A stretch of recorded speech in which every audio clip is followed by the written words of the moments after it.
On va essayer de parler ici des tourbières. Pourquoi nous en parlons des tourbières?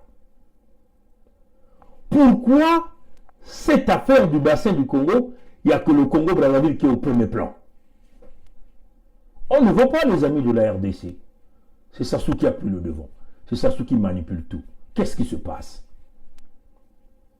Alors que la plus grande partie des tourbières se retrouve en République démocratique du Congo. Sur les 145 000 km², on peut dire seulement 20% de cette partie, de cette superficie, se retrouve au Congo-Brazzaville. Donc la plus grande partie des tourbières, c'est en République démocratique du Congo. Mais pourquoi c'est le régime de Sassou qui a nommé donc sa nièce Nono Soudan dans les commandes? C'est ça que nous allons vous parler tout à l'heure rapidement avant que nous puissions partir d'ici. Premièrement, vous devez savoir que leur présentation à la COP25 a été réalisée par un groupe qu'on appelle Impact. Mais nous nous posons déjà la question de savoir, un travail de PowerPoint, préparer une présentation. Les Congolais ne sont pas capables de pouvoir le faire. Non, on va chercher une entreprise qui est basée certainement en Suisse et qui prépare un PowerPoint, qui fait ce PowerPoint-là à leur place. Et donc, cette compagnie charge de multi-millions aux contribuables congolais. Qui bouffe les pourcentages là? Les commissions ici. Quand même curieux que nous sommes dans une nation où il y a plein des intellectuels, il y a plein de compagnies de services qui maîtrisent les préparations PowerPoint, mais on préfère aller donner ce marché aux étrangers et qui vont donc prendre un chiffre d'affaires derrière le dos des Congolais. Vous voyez que même pour un petit marché pareil, il n'y a pas un Congolais qui est capable de faire des présentations en PowerPoint, de préparer une présentation en PowerPoint. Ces présentations en PowerPoint, même les enfants peuvent vous le faire, en qualité professionnelle. C'est ça qui est la réalité. Mais le régime de Sassou préfère aller donner ça aux compagnies. Bon, comme le système de Baby-Train, toujours parlé avec preuve. Vous le voyez, c'est cette compagnie-là qu'on appelle, qui s'appelle Impact, ici, comme vous le voyez, qui avait donc fait leur présentation, préparé leur présentation de PowerPoint, ce qu'ils ont présenté à la COP25 à Madrid. Mais si vous voyez cette compagnie est certainement basée en Suisse ou au Luxembourg. Je n'ai pas trop vérifié ça, leur lieu. Mais en tout cas, si vous pouvez aller regarder le point de contact, on peut toutefois regarder ça avec vous pour chercher à savoir où est-ce que cette compagnie est basée. Et regardez, quand vous regardez ici, vous vous rendez compte que, voilà, vous voyez, c'est en Luxembourg. Voilà, c'est là où cette compagnie se trouve. Voilà cette compagnie qui a réalisé leur PowerPoint de la COP 25. Mais ça, c'est un petit marché qu'on peut donner aux Congolais. Pourquoi on ne donne pas ça aux Congolais? Nono Soudan, combien retire-t-il de commission d'avoir donné ce marché-là à cette compagnie? Ça, c'est des questions que vous devez aller poser à Nono Soudan. Voilà les gens qui sont complexés. Pensent, et d'ailleurs, même quand j'ai vu cette présentation PowerPoint, c'était très mal fait. Très mal fait. Voilà, très mal fait. Très mal fait. Et nous sommes capables de faire ce travail. Les Congolais peuvent faire ce travail. Et l'argent reste au Congo. Et ça va donc continuer à tourner dans la nation. Mais on préfère aller donner aux étrangers.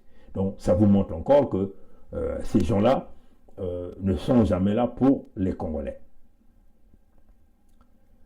Donc, comme nous venons de vous le dire, la taille des tourbières, c'est carrément la surface de la Grande-Bretagne, de l'Angleterre. Et puis, c'est la plus grande zone de tourbières qui n'a jamais existé au monde entier. Ce que nous pouvons encore remarquer, c'est que on trouve dans cette zone de tourbière 30,6 milliards de tonnes de gaz carbonique. Donc, ce qui est équivalent à 20 ans d'émissions des combustibles fossiles des États-Unis. Les quantités de carbone qui se retrouvent dans les tourbières situées entre le Congo-Brazzaville et la République démocratique du Congo Donc les 30,6 milliards de tonnes de CO2 est équivalent à 20 ans d'émissions des combustibles fossiles des États-Unis. Bon, nous savons que les États-Unis, c'est carrément, et la Chine, hein, ce sont quasiment les deux pays, les grands émetteurs de CO2 à travers le monde entier. Donc, on le dit encore que on peut dire que c'est la plus grande zone des tourbières qui n'a jamais existé dans le monde entier, mais qui se retrouve dans le bassin du Congo. Maintenant, si nous essayons de voir, avec la présence de tourbières, le stock carbone forestier du bassin du Congo, donc le stock carbone forestier du bassin du Congo, sont élevés à 70 milliards de tonnes de gaz carbonique, de carbone, 70 milliards de tonnes de carbone. Donc, on peut dire que c'est un élément essentiel à la régulation du climat mondial. Donc, vous voyez que les forêts du bassin du Congo sont capables de capturer 70 milliards de tonnes de carbone. Voilà pourquoi c'est ce qui lui donne son rôle de deuxième poumon de la planète, mais qui risquerait certainement de devenir même le premier poumon de la planète. Vous comprenez ça? Parce que plus vous capturez le gaz carbonique dans l'air, plus vous diminuez le réchauffement climatique. S'il y a beaucoup de gaz carbonique dans l'air, mais ça va entraîner des réactions chimiques, une réaction chimique ou moléculaire génère de la chaleur. Donc, augmentation de la température du globe, la température mondiale. Donc, les forêts du bassin du Congo ont cette capacité de récupérer 70 milliards de tonnes de CO2 dans l'air. Et ça, c'est très important, ce chiffre, parce que ce chiffre est très essentiel pour la régulation du climat mondial. Bon, ce qui est encore très important, nous allons vous donner quelques chiffres ici pour que vous puissiez comprendre de quoi nous sommes en train de parler. Le bassin du fleuve Congo, nous avons très souvent l'habitude de vous donner ces chiffres dans la présentation que nous avons faite sur l'Afrique centrale vers la guerre de l'eau. Nous avons présenté quelques chiffres que nous allons d'ailleurs aller chercher avec vous. Cette vidéo que nous avons eu à faire sur l'Afrique centrale vers la guerre de l'eau est une vidéo très puissante. Il y a beaucoup de chiffres là-bas, il y a beaucoup de choses qui peuvent vous aider à comprendre l'importance de l'Afrique centrale, l'importance de cette zone-là. On va simplement aller chercher les éléments les plus essentiels qui peuvent vous aider à comprendre en réalité quelle est la richesse que nous avons et qui peut faire de nous la puissance économique, qui peut faire de nous, on peut dire, une zone incontournable. Une zone incontournable. Une zone incontournable. Donc, si nous essayons de regarder la forêt simplement du bassin du fleuve Congo, près de 200 millions d'hectares, près de 200 millions d'hectares, dont 20 millions d'hectares dans les zones inondées. Donc les zones des tourbières. Ce qui représente à peu près 38,4% de la superficie du bassin du fleuve Congo. 38% de la superficie du bassin du fleuve Congo. La zone inondée, donc les zones des tourbières. Donc ça représente à peu près 38%. Donc une très grande zone en termes de chiffres. Bon, on peut encore aller regarder la biodiversité de cette zone-là. Elle renferme environ 400 espèces de mammifères, plus de 1000 espèces d'oiseaux, près de 200 espèces végétales, près de 280 espèces de reptiles, plus de 900 espèces de papillons, quelques 4000 éléphants, 900 000 chimpanzés, y compris beaucoup, enfin il y a beaucoup d'espèces, plus de 20 000 à 75 000 gorilles de planète, entre le Congo, le Gabon et ainsi de suite, Bien sûr, nous pouvons regarder le parc d'Ozara. Et ces chiffres-là viennent de la FAO. Et vous pouvez continuer comme ça à citer, à citer, à citer, à citer.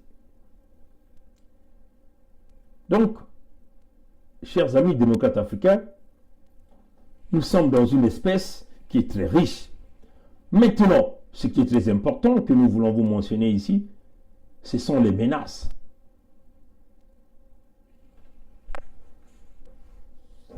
Les menaces. Dans ces zones du bassin du fleuve Congo, dans ces zones de tourbières, les menaces. Les menaces viennent de qui?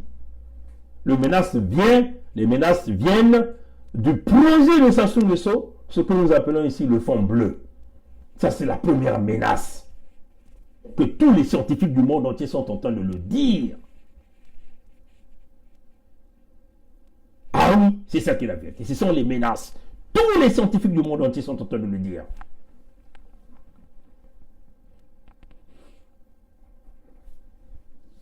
Si je suis de regarder, jusqu'à ce que ça souvienne avec son projet du fond bleu, on peut dire que les zones de tourbières du bassin du fleuve Congo étaient encore des zones un peu protégées, épargnées de toutes ces catastrophes. Mais là, nous sommes en train de voir une violente menace est en train d'arriver. Sassou avec des fonds d'investissement de la mafia, de la destruction des populations, d'une manière générale. Et ça, c'est très grave.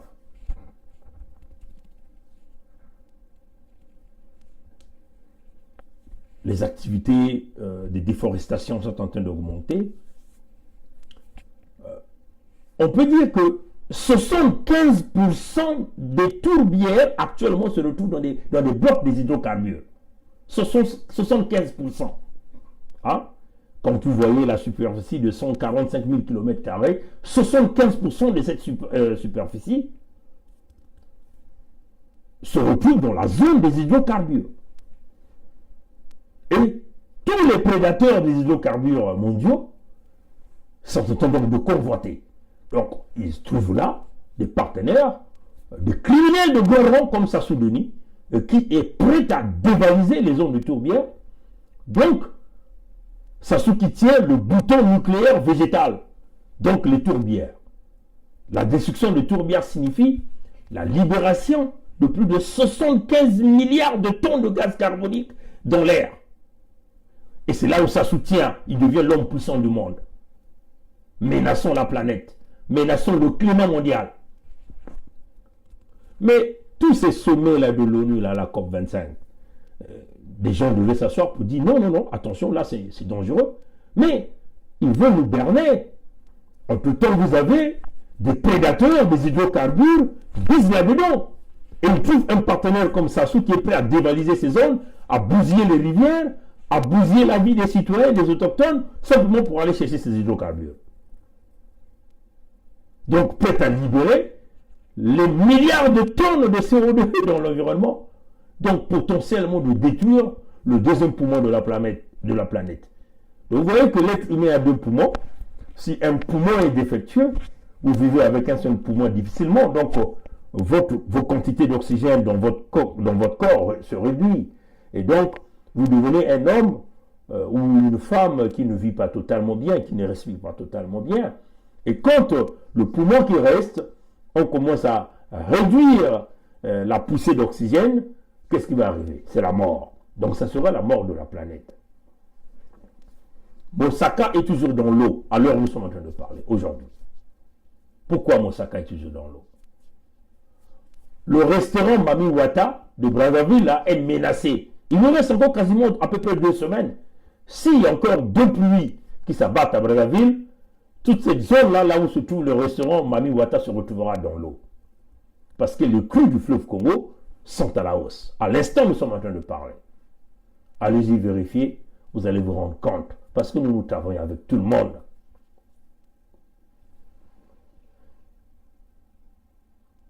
Donc, on peut dire ici que si vous avez 75% des blocs, 75% des zones de tourbières, dans les 75%, on retrouve des hydrocarbures, tout le monde court là-dedans. La plus grande partie des hydrocarbures se retrouve sur des parcs protégés qui est considéré comme le patrimoine de l'UNESCO. Éventuellement, ici, nous voulons parler du parc national de Salonga, en République démocratique du Congo.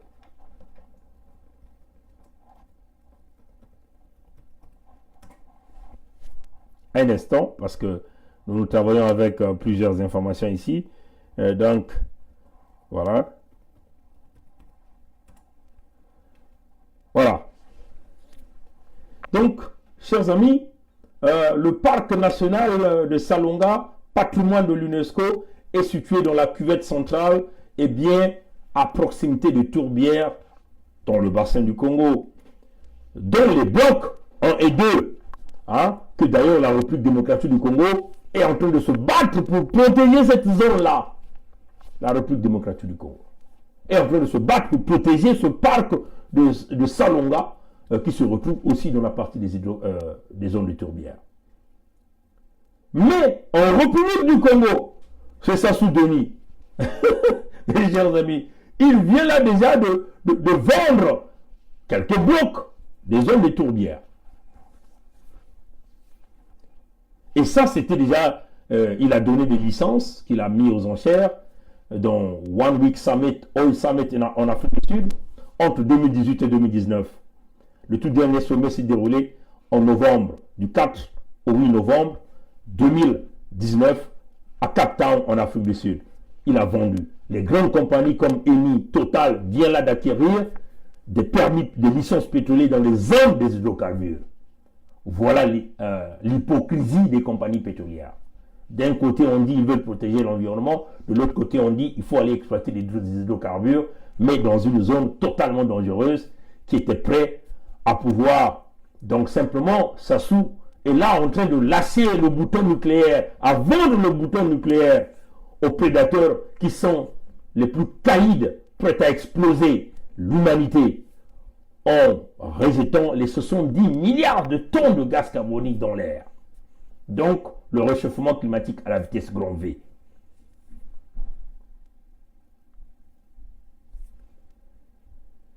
Voilà. Donc, nous sommes en train de vous présenter le cas des tourbières ici. Parce que c'est ça aussi notre lutte. Notre lutte, c'est aussi la lutte environnementale.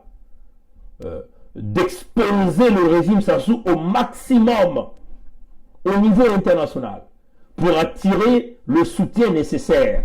Parce que là, Sassou ne menace pas, non pas seulement la vie des Congolais, la vie des Africains, mais la vie des Européens, la vie des Américains, la vie des Chinois, la vie des Japonais, entre guillemets, la vie de l'humanité, la vie du monde entier. On vous avait dit que Sassou était mauvais, non pas seulement pour le Congolais, mais pour tout le monde entier. Nous en sommes là. Il tient le bouton nucléaire végétal en voulant exploser la zone des tourbières. Voilà pourquoi Sassou est en premier rang.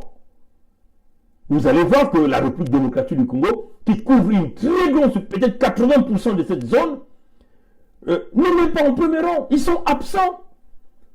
Parce que eux, en République démocratique du Congo, ils veulent protéger là. Ils veulent protéger. Ils disent que non.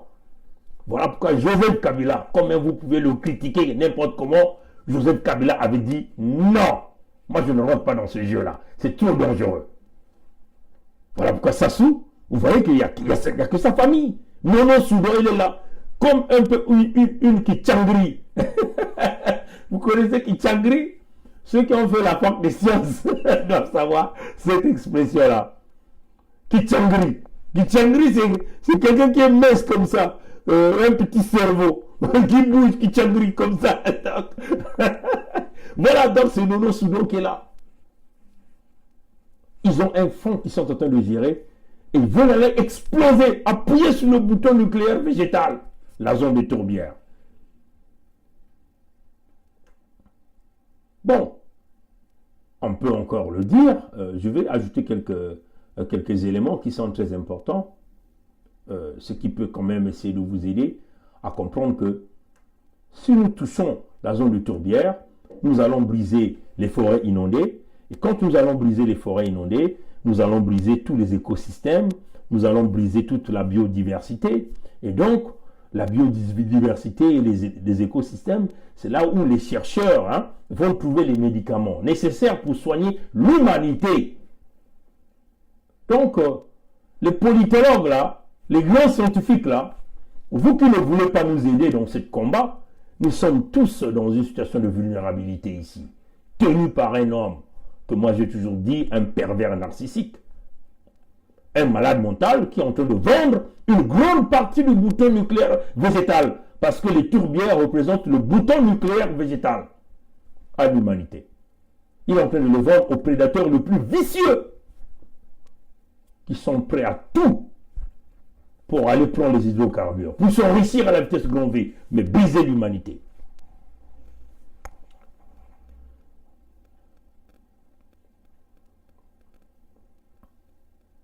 Bon, ça c'est très important. Nous avons vu la lettre d'intention de CAF, le 3 septembre 2019, le président Emmanuel Macron venait de signer avec Sassou un projet de 65 milliards, de dollars américains pour protéger, lutter contre la déforestation, mais nous connaissons les conséquences. L'argent là n'a pas servi à lutter contre la déforestation. Les témoignages sont là. On peut vous le démontrer. Il y a des vidéos qui existent, ainsi de suite. On coupe le bois à la vitesse grand V. Les concessions chinoises ont récupéré des forêts. Les bois d'essence sont vendus. Alors que le bois... Mais vous voyez que nous faisons affaire aux bonobos, aux gens qui n'ont aucune vision. Nous avons le bois de qualité, le bois de sens qui est convoité par tout le monde, par l'humanité. Les Chinois viennent prendre ce bois, vont travailler ce bois, et ramène les produits finis aux États-Unis à travers le monde entier. Les gens achètent à coût exorbitant. Mais ça aurait pu être traité chez nous. Donc, les multinationales devaient traiter le bois sur place chez nous, si nous avons eu des visionnaires. Donc, le bois de qualité là, les produits de qualité qui devaient sortir de notre bois, ça devait être quoi? Des recettes d'argent. Une manne verte. Des emplois, pousser les multinationales à venir chez nous, créer des emplois. Ça devait être quoi? Des impôts que ces gens-là devaient payer à l'État. Embaucher des Congolais qui devaient continuer à payer les IRPP, donc des impôts qui devaient donc faire fonctionner l'État. Donc, ça devait quoi? Générer des emplois, c'est générer de la richesse, c'est créer de la croissance positive, se faire de vous l'élite économique. Non, les Orange Zobo n'ont pas fait ça. Les plus importants des Orange Zobo, c'est de vendre tous les bois, toutes les essences de haute qualité qui est recherchée par l'humanité, de le bazarder aux multinationales et à des concessions chinoises ou européennes. L'agence américaine qui lutte contre l'environnement a fait des publications, des vidéos qui ont circulé où on a fait passer des chefs d'entreprise chinoises qui témoignaient d'avoir donné du cash. Le nom de Orange Zobo a été cité. Les gens de Sassou sont là dans cette magouille. Donc vous voyez que nous avons là une opportunité de devenir incontournable, l'incontournable pays ou région si nous associons le Gabon, le Cameroun, la République démocratique du Congo, même la République centrafricaine. On se dit, bon écoutez, on va mettre en place une multinationale de tous ces pays-là, protéger toutes ces essences de bois, générer des meubles, de bois de qualité. Nous devons donc devenir l'épicentre de commerce des bois d'essence au niveau de l'Afrique, mais traiter là en Afrique des emplois dans la sous-région, de la taxation payée dans la sous-région. On devait générer des emplois, on devait créer des écoles pour préparer ces gens-là à travailler le bois congolais. Mais comme un peu à l'époque, on avait dans nos collèges des CET, des collèges d'enseignement technique, où on préparait des jeunes à devenir des élites dans les métiers de la menuiserie, et ainsi de suite. Donc, dans l'art, dans l'artisanat, l'opportunité là, nous avons refusé de l'exploiter, mais nous avons mis en place des bonobos, des gens qui ont des cerveaux renversés, qui font reculer la République, qui marchent par l'arrière. Mais ce qui compte pour eux, c'est de brader ces essences-là à des concessions étrangères pour des petites sommes d'argent qui vont revenir simplement dans leur propre poche. Voilà une opportunité que nous avons manquée.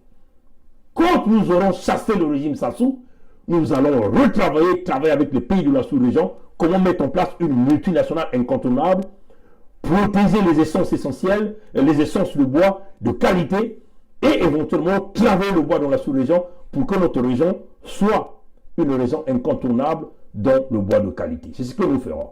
Et ça va générer des multimilliards de dollars au pays de la sous-région. Ça va générer des milliers, on peut dire des milliers d'emplois. Ça va générer de la taxation, ça va générer de la croissance. Voilà une opportunité qu'on peut exploiter. Et puis éventuellement protéger la forêt.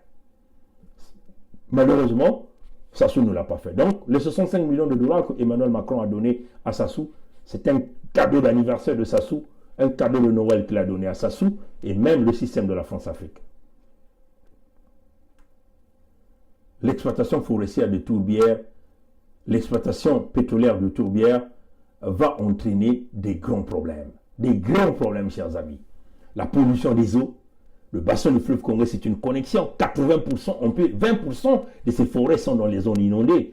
Et toutes ces forêts-là sont connectées à ce que nous appelons les affluents du fleuve Congo. Donc, vous voyez qu'en cas de déversement pétrolier, nous avons là une pollution à la vitesse grand V qui va toucher tous les affluents. Et ça ne va pas, non pas seulement affecter la zone du bassin du Congo, mais ça va aussi aller toucher les zones du bassin du lac Tchad par le projet Transaka.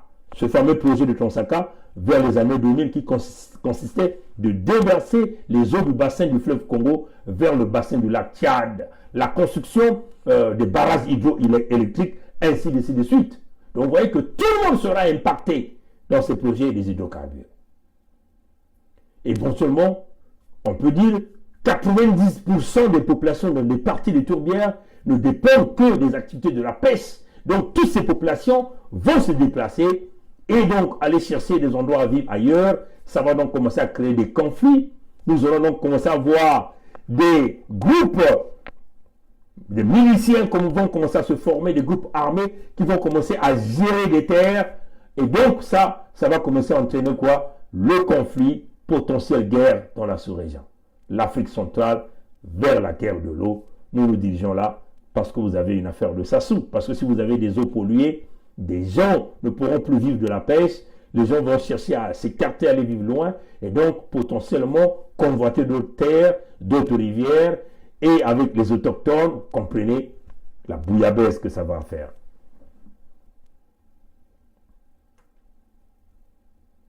Nous allons vous présenter rapidement quelques concessions forestières dans les zones de Tourbière entre le Congo-Brazzaville et la République démocratique du Congo. Si vous voyez cette carte, hein, chers amis, comme nous avons dit, là vous avez, ça c'est la concession forestière, que le bois est déjà en train de se faire couper. Et ça c'est notre Congo, le Congo-Brazzaville, là c'est la République démocratique du Congo. Vous voyez que la plus grande partie des concessions forestières dans les zones de Tourbière se retrouvent en République démocratique du Congo. Donc tout ça c'est la République démocratique du Congo. Et là, à partir de là, ça c'est le Congo-Brazzaville. Et ces forêts-là, toutes ces zones-là, c'est 20% se retrouvent dans les zones inondées. Mais déjà, il y a une exploitation du bois à la vitesse grand V. Donc ces superficies-là sont en train, on peut le voir à la baisse. Je vais continuer rapidement pour terminer ce direct parce que moi je vais partir. Voilà. Bon, là c'est fait. Ça c'est la concession des forêts. On peut encore continuer rapidement. Et là, nous avons les blocs pétroliers dans les zones de Tourbière. Comme vous voyez que le Congo-Brazzaville, c'est juste une petite partie des blocs là. Ce que nous avons dit à peu près 20%. Mais la plus grande partie, c'est en République démocratique du Congo. Vous le voyez ici là. Hein, chers amis. Mais ceux qui ont la plus grande partie ne sont même pas intéressés à ça. Et nous avons là Sassou qui est très intéressé, qui se retrouve en première ligne pour pouvoir simplement avaler la République démocratique du Congo. Vous voyez, les concessions agricoles dans les zones de Tourbière en République du Congo, c'est une petite quantité. En République démocratique du Congo, c'est une très grande quantité. Donc, chers amis, nous sommes différents dans notre lutte. Nous apportons la valeur ajoutée dans cette lutte, c'est la valeur intellectuelle de cette lutte. Il ne s'agit pas simplement de dire à Sassou, Sassou quitte, mais nous sommes là pour présenter des grands dossiers qui peuvent faire de nous l'élite. L'élite dans la partie intellectuelle, la partie intelligence de la lutte, c'est cela, des grands projets, apporter des solutions. Il ne s'agit pas là simplement de critiquer, mais aussi d'apporter des solutions. Et nous, on l'a dit, nous avons une vision claire, hein, c'est de faire de la sous-région une élite, non pas dans le tribalisme, hein, mais en essayant d'incorporer tout le pays de la sous-région dans un projet économique de grande envergure que nous appelons ici l'exploitation forestière, qu'on nous a tellement volé, parce qu'il faut dire qu'il y a des multimilliards de contribuables de ces États-là, multimilliards de dollars qui rentrent dans les poches des individus, au lieu que ça rentre dans la caisse de l'État. Et la vision ici, c'est de protéger les essences. Que vous voyez qu'aujourd'hui, si vous allez en Occident, vous allez que, même vous voulez acheter un lit, hein, avec le bois qui revient chez nous, ça va vous coûter 4 fois, 5 fois, 6 fois le prix ici, qu'un bois avec, qu'un lit avec du bois entassé, les débris du bois, on peut dire ainsi de suite. Oui, chers amis. Mais on peut protéger pour générer des emplois dans la sous-région, mais il va falloir d'abord que nous éradiquions la dictature de Sassou pour que nous puissions atteindre nos objectifs. Voilà un peu, chers amis. Il faut protéger les zones de tourbière. Comme vous avez vu avec les chiffres, il faut bloquer le projet du Fonds bleu de Sassou. Parce que c'est un projet qui va enrichir la famille Sassou, qui va enrichir les amis de Sassou, les amis de la France-Afrique. Ça ne va pas enrichir les populations. Ça va détruire les populations. Ça va briser le climat de la sous-région, le climat mondial. Le projet du Fonds bleu de Sassou, c'est une menace à l'humanité.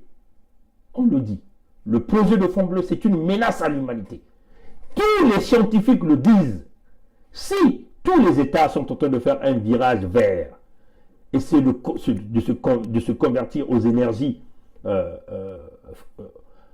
vertes, pourquoi voulons-nous aller toucher les zones de tourbière qui aujourd'hui capturent, à l'instant où nous sommes en train de parler, il y a 30,6 milliards de tonnes de gaz carbonique dans cette zone. Les forêts du bassin du Congo dans cette zone de tourbière ont la capacité d'emmagasiner 70 milliards de tonnes. Les 30 milliards de tonnes là, c'est à peu près 20 ans d'émissions de gaz fossiles, des gaz revenant de l'exploitation fossile des hydrocarbures des Amériques. 20 ans.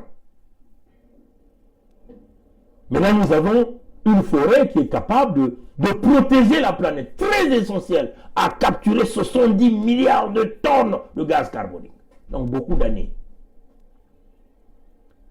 Donc, si Sassou, là, va toucher les zones de tourbière, là, l'humanité est foutue. L'humanité est foutue.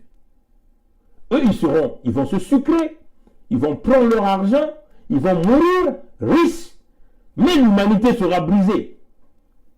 C'est comme un peu la jeune activiste économique, Greta Thunberg, je crois qu'on l'appelle comme ça, l'a dit dans un discours. Hein, nous avons mis le discours sur notre mur, c'est en anglais. Elle interpelle les politiciens, les scientifiques. Les gens sont toujours là en train de faire des discours. Mais là, nous avons une réalité. Nous avons là l'opportunité de pouvoir ravir les commandes de ce bouton nucléaire végétal que le despote de Brazzaville est en train de tenir. Si nous ne pouvons pas ravir ce bouton nucléaire végétal à Sassou Deni, il va exploser les tourbières. Nous allons nous retrouver avec plus de 30 milliards de tonnes de CO2 dans l'atmosphère, des réactions chimiques en continu, le réchauffement climatique, puisque le monde envisage de réduire à 2-3 degrés, nous allons peut-être voir des réchauffements climatiques à 10 degrés. Les inondations vont continuer à frapper Mosaka et toute la zone du Nord. Des gens vont commencer à se déplacer. Conflit de terre. Les gens prendront des armes. Nous nous dirigeons vers l'Afrique centrale, vers la guerre de l'eau, l'Afrique centrale vers la guerre des terres, l'Afrique centrale vers la guerre de Étituré, etc., causée par le despote Sassou. Et nous sommes là pour empêcher ça. Peuple congolais, si tu es là pour la survie de l'humanité, les grands activistes, écologistes mondiaux, nous vous demandons de nous accompagner pour mettre terme à ce grand brigand, à ce grand bandit qui est Sassou Denis. Je vais terminer encore en interpellant les frères de la Bwenza, les Bombé et les Lari. Attention à la manipulation de Sassou. Sassou veut encore vous mettre en collision entre vous. Il va continuer à demeurer. Attention! Attention aux Bombé! Attention aux Lari! Nous avons pleuré nos morts ensemble.